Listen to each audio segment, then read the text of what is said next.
Good morning sa ating lahat mga ka-riders.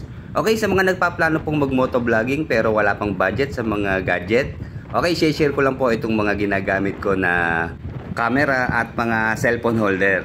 Una po, cellphone lang ang ginagamit nating pagbibideo. Mas maganda po kung meron tayong dalawang cellphone at malinaw ang camera.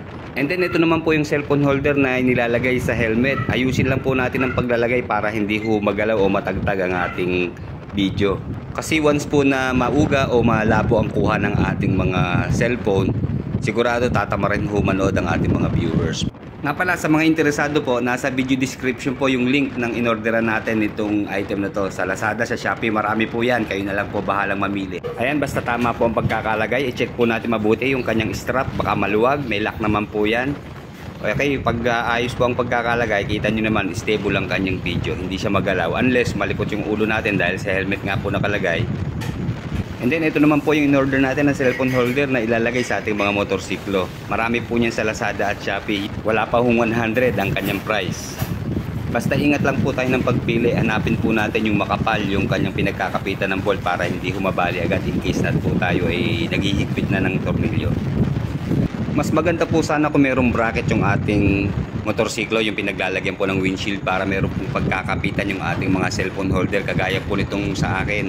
Umorder pa po tayo sa Lazada ng extra tube para ho dito ikakabit yung ating cellphone holder para hindi ho siya matagtag at stable ang kanyang kuha. Kagaya po niyang nasa screen, kita niyo yung ating kuha sa front view.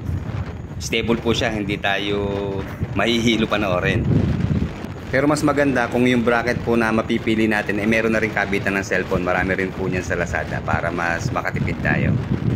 Nga pala, ito pong ating cellphone sa ating harap, hindi lang nakaset sa kanyang camera. Pero yung front camera po niyan, mas maganda kung yan ang gagamitin nyo para kita nyo po kung nagre-record yung inyong video. Kasi kapag rear po ang ginamit natin, binaligtad natin tong camera na to, hindi natin kita kung nagre-record. Pero ang kagandahan naman po nun, mas maganda ang kuha kasi may wide angle po yun. Hindi kagaya po dito sa front view, wala pong wide angle yung ating camera.